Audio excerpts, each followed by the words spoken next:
Will he or won't he? That has been the parlor game in Washington ever since those Trump 2028 hats appeared on the Resolute desk.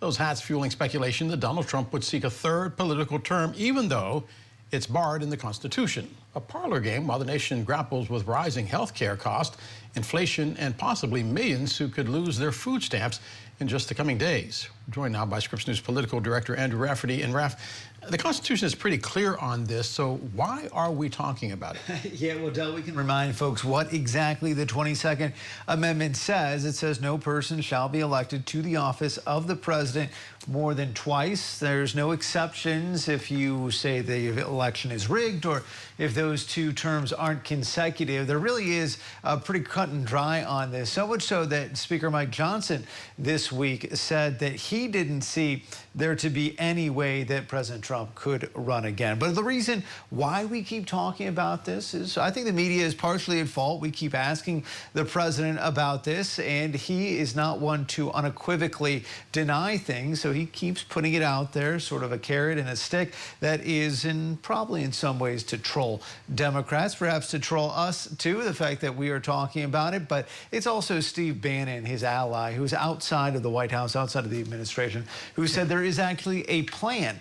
And though he's not officially inside the president's orbit right now, he is certainly an influential voice among politicians or among conservatives. So if he is talking about a plan for 2028, then it certainly bears some listening to. But it was the president earlier today. This was during his trip to Asia, which we've been covering, where he gave a little bit more concrete response to this idea of him running for a third term. Let's take a listen.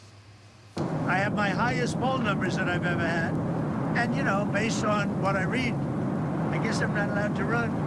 So we'll see what happens. Johnson says you're trolling when you talk about a third term. Well, I don't think he said that. I don't think he'd use that term, but it's a very interesting thing. I have the best numbers for any president in many years, any president. And I would say that if you read it, it's pretty clear. I'm not allowed to run. It's too bad. I mean, it's too bad. But we have a lot of great people. So you could obviously hear the roar of Air Force One there, but the takeaway there is the president said that it's pretty clear that there's really not a way.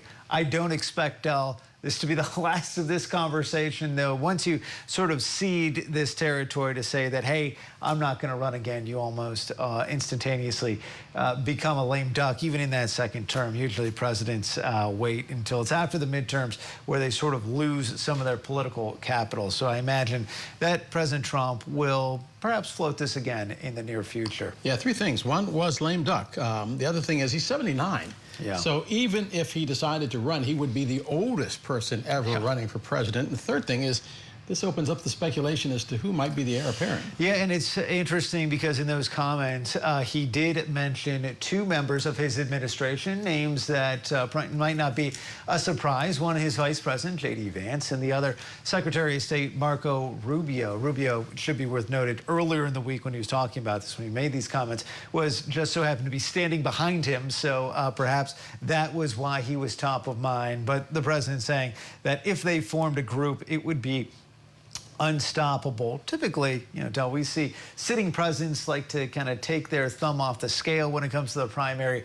I think that this president is going to have a tough time doing that, given his penchant for being involved and mixing it up. It is interesting. Also earlier today, Del, J.D. Vance was asked about these comments on a podcast, and he said that it's too early to think about 2028.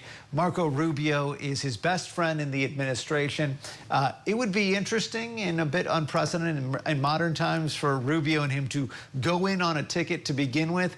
And I'd be interested to know if Mr. Rubio would be happy with ceding to be potentially vice president if the thinking is, well, J.D. Vance, as the current vice president, would run to be the top of the ticket. So much more to come on that. Is it just me, or did Gavin Newsom and Kamala Harris both come out this week and say that maybe maybe they might be interested in running too. I mean, I don't want to say what your year is going to look like, but it seems like your dance card's going to be pretty busy.